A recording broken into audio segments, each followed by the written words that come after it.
The seven heavenly virtues are the counter to the seven deadly sins.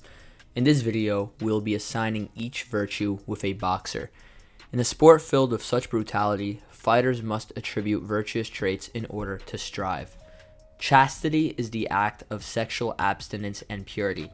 Mike Tyson gets the honor. While not being consistent in this act in 2024 and throughout the negative stages of his career, Mike Tyson credits abstinence as a key behind his success. Tyson made his pro debut on March 6, 1985, and went on a ruthless tear, winning his first 19 fights by knockout. Tyson got his first title shot less than 2 years in his debut, taking on Trevor Berbick. Tyson decimated Berbick in 2 rounds to become the youngest heavyweight champion in boxing history. Tyson would go on a short but very dominant run before losing to Buster Douglas. For his bout against Douglas, Tyson was apparently not living the life a boxer should be living. He was doing drugs, prostitutes, and drinking. In the 2018 interview, Tyson claimed to have abstained from sex for 5 years due to belief that it would make him a better fighter. This was all before the Douglas fight. This was during Mike Tyson's earlier years in the sport, a time where he was noticeably very aggressive and dominant. While Tyson in hindsight trashes this approach, results speak for themselves. Many believe this version of Mike Tyson was the best fighter to ever live. Tyson wrote a book called Undisputed Truth, where he truly talked about discipline necessary to become a top-level athlete. Sexual discipline, especially from a superstar and a high testosterone individual like Tyson, is far from easy. This is considered by many to be the highest and most difficult form of discipline. As expected, once Tyson's discipline slipped up and he started living in hedonism, his performance drastically decreased, even losing the biggest upset in boxing history against Buster Douglas. This was not a coincidence. While Tyson claims this approach was a mistake, in a recent interview only a couple of weeks ago, Tyson claimed he's abstaining once again, this time for his bout against Jake Paul. The virtue of temperance is the purity of alcohol use. Devin Haney takes the spot. Haney was a touted amateur, amassing a record of 138-8. He made his pro debut on December 11, 2015. He had his first title bout on November 9, 2019 against Alfredo Santiago, winning a unanimous decision. He continued his run until unifying all 4 titles against unified Australian champion George Kambosos Jr. 3 years later, winning by a comfortable unanimous decision to become an undisputed champion at 23 years old. Haney then became a 2-weight champion 1.5 years later, dominating Regis Prograis. Haney, a Muslim, is not allowed to drink due to his faith. While Haney is not the only Muslim fighter in the sport, he's one of the few based in America, while also one of the few young Muslim fighters, making him deal with more temptation and more opportunity for drinking. While Haney has never claimed to be fully clean of alcohol, he has preached against drinking in the past. He said, in quotes, "Boxing and alcohol don't mix," and "Do you have to drink alcohol, smoke weed, or go to jail to be considered a real one?" While Haney has his shortcomings, he's shown to be a disciplined fighter overall who has accomplished big things in the sport, especially for someone as young as he is. While Haney recently lost to Ryan Garcia, Haney has a very vocal stance about Garcia's alcohol use and repeatedly reiterated the importance of staying clean from outside vices.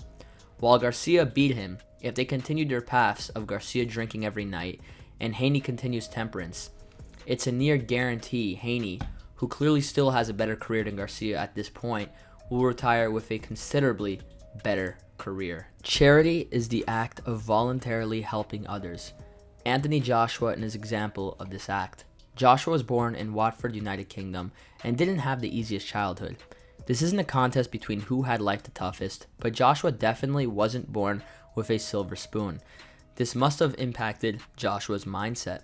Joshua made his pro debut on October 5th, 2013, and showed immediate star potential. He was already generating buzz and was clearly a big draw early.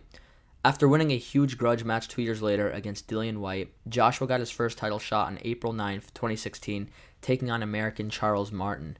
Joshua dispatched of Martin in a swift 2 rounds. 1 year later, Joshua took on living legend Vladimir Klitschko, fighting for the IBF and WBA titles in a packed-out Wembley Stadium. This bout solidified Joshua as a superstar, as he stopped the Hall of Famer in a truly electrifying atmosphere. Joshua's purse for this fight was a staggering $19.5 million. This was only the beginning. Just under a year later, Joshua unified once again, defeating New Zealand's Joseph Parker. At this point, Joshua was the most followed fighter in boxing and amongst the richest. Joshua would lose a major upset to Andy Ruiz in his U.S. debut. However, this ended up being a financial blessing for Joshua, as the rematch was made in Saudi Arabia and both fighters made life-changing money. Joshua racked in an unheard $60 million. Winning this rematch was crucial for Joshua, as it ensured he would continue being a big name in the sport.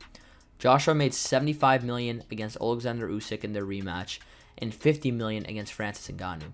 Currently, Joshua's net worth is approximated to be $80 million. Due to this fact, he is capable of helping more than virtually anyone else. Joshua has involvement with many charities, particular ones involved in helping the less fortunate in his communities, while also donating boxing gloves and helping foundations that raise money involved in curing cancer. Joshua is also shown donating food items to those in need.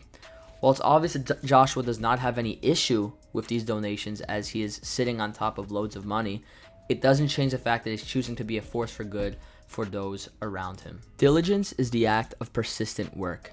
It's hard to be an elite boxer without diligence. However, Canelo Alvarez takes it to another level.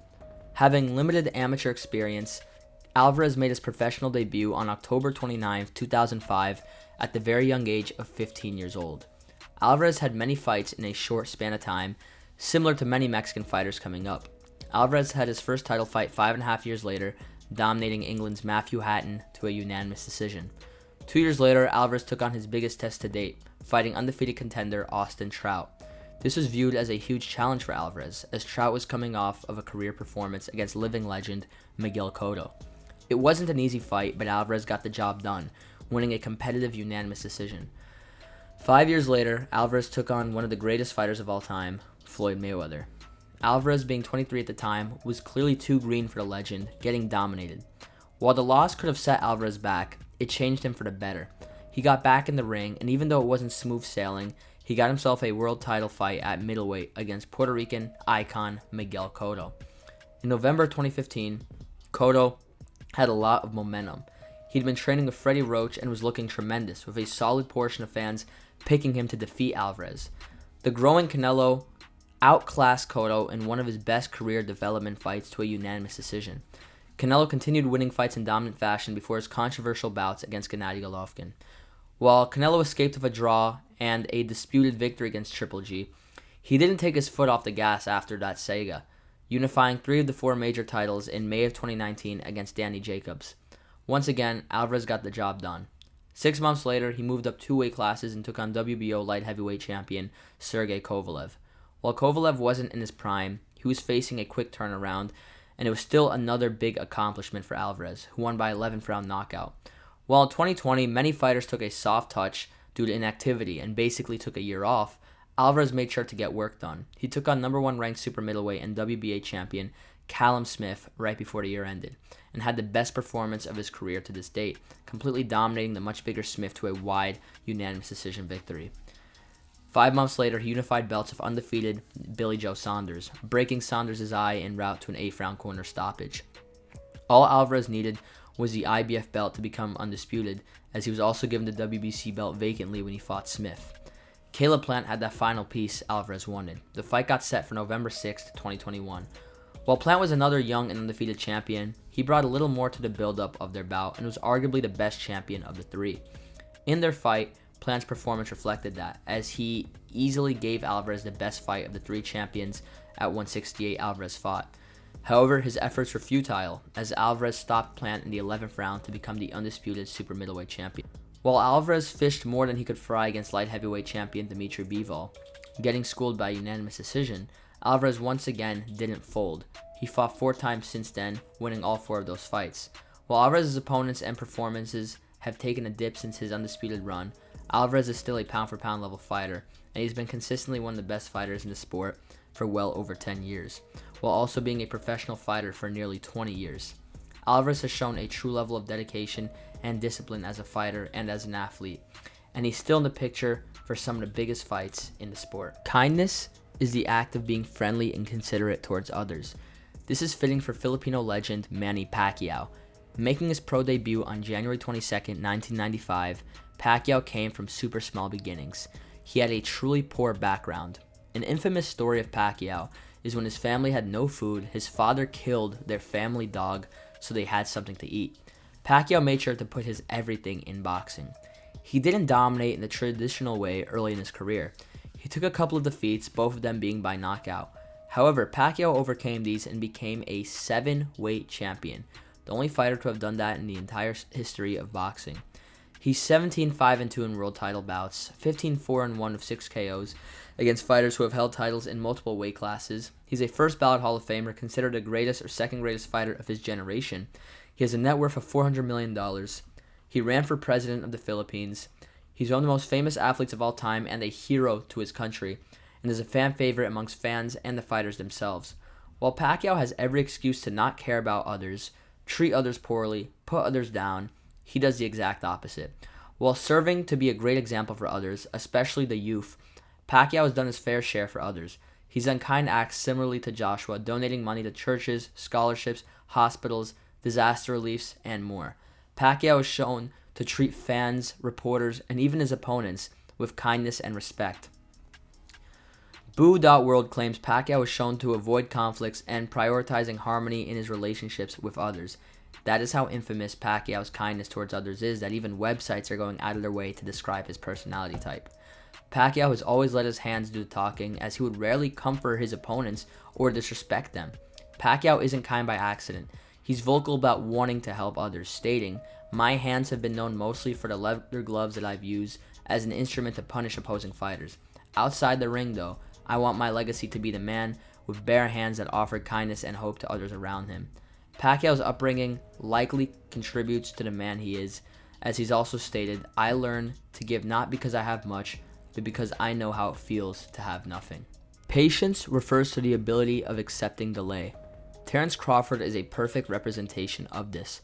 With a decent amateur record of 58-12, he had his professional debut on March 14, 2008. Crawford made his television debut 5 years later, taking on fringe contender Breidis Prescott. Crawford was a last-minute replacement and was virtually unknown prior to the bout. Crawford dominated Prescott to a wide, unanimous decision victory. Crawford became a champion 1 year later, defeating Ricky Burns. 1 year later after that, Crawford became a 2-weight champion, stopping Thomas Delorme in the 6th round. Crawford unified against Ukraine's Viktor Postol 9 months later, winning by unanimous decision. Another year passed before another big opportunity for Crawford arose, where he attempted to become the first undisputed champion in years, taking on unified champion Namibia's Julius Ndongo. Crawford dispatched of Ndongo and made history, KOing him in the 3rd round. 10 months later, he moved up in weight once more, scheduled to fight the WBO welterweight champion, Australia's Jeff Horn. It was another one-sided victory, with Crawford getting the 9th round stoppage. At this point, Crawford's career has been non-stop achievements and big victories. This all changed when the rest of the champions in Crawford's new weight class of welterweight were all signed with rival promoter of his current promoter, Al Haymon. This put Crawford, who was already over 30 years old, in a state of limbo. Crawford continued to fight, but not as often as previously, and his accomplishments stagnated. None of his opponents were champions, or even that impressive of victories. In the meantime, Crawford's main rival, Errol Spence, was building up momentum, fighting better opponents on better events, even getting to unified titles. After 3 years of hunting for a big fight at welterweight, Crawford finally caught a break. A bout between him and former champion Shawn Porter had been set for November 20th, 2021 on ESPN Plus pay-per-view. Porter was a truly respected opponent, with many feeling he beat Crawford's rival in Spence. Many also accused Crawford of ducking Porter at some point and were using Porter as a roadblock Crawford needed to get past for a Spence fight to happen. In the bout, Porter brought the fight to Crawford and genuinely pushed him. However, Crawford dug deep and did something that no one, including Spence, was able to do, and that was to stop the rugged Shawn Porter. After this bout, the demand for the Spence bout grew even more. Crawford did everything he could with his current promotion at the time, Top Rank, and knew it was time to separate.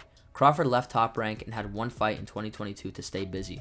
Finally, after 5 years at welterweight, the super fight between him and Spence had been set for July 29th. The build-up was intense, but after all of these years, Crawford finally got his legacy-defining fight. In possibly the best singular performance a boxer has had in decades, Crawford absolutely dominated, outclassed, and battered Errol Spence Jr. to a 9th round stoppage victory. All of this preparation and all of this time he had to wait had finally paid off for Crawford. Humility is the act of modesty and a lesser focus of self-importance. Deserving of this spot is Artur Beterbiev. Born on January 21st, 1985 in Kashayurt, Russia, Beterbiev, just like others on this list, didn't have the easiest upbringing. This type of upbringing can instantly humble someone. Beterbiev built himself a tremendous amateur pedigree, estimated having a record of 295-13, winning more awards than the average person can remember. He made his pro debut on June 8, 2013, and his promoters didn't waste much time getting him in to the first 12-round bout, only in the 6th fight. Beterbiev was a monster, stopping all of his opponents, dominating them throughout the way. He had hype, but all of this was purely due to his fighting. He wasn't disrespecting his opponents, disrespecting potential opponents, and didn't have a loud mouth. Beterbiev had his first title bout on November 11, 2017, taking on Enrico Coelling, dominating and knocking him out in the 12th round. He unified titles 2 years later against undefeated Ukrainian champion Oleksandr Gvozdyk, stopping him in the 10th round to unify titles. After 2 dominant title defenses, Beterbiev was scheduled to unify once again, this time against fellow power puncher Joe Smith Jr. Many felt that this was a bad style matchup for Beterbiev, but that clearly wasn't the case, with Beterbiev decimating the fan favorite en route to a 2nd round stoppage. Beterbiev to this day is the only champion in the sport with a 100% KO ratio and is a consensus pound-for-pound level fighter. Beterbiev was scheduled to fight Dmitry Bivol for the undisputed titles, but has suffered an injury and the bout will be rescheduled soon. Beterbiev is clearly one of the strongest forces in the sport of boxing, yet many people don't even know what he sounds like. He stays out of the headlines, something fighters below him, fighters that aren't as good as him and aren't as highly ranked as him, are incapable of doing. Beterbiev has even made statements such as he's lucky to have the record he has. Beterbiev has shown to be a gentle giant, a soft-spoken destroyer, and a positive influence to the sport. Thank you to everyone who has tuned in, especially if you made it this far. If you made it to the end, comment some other fighters that fit these criteria in your opinion. Once again, thank you guys very much for tuning in. I truly appreciate it. Have a good one, guys. God bless. I'll see you guys later. Peace.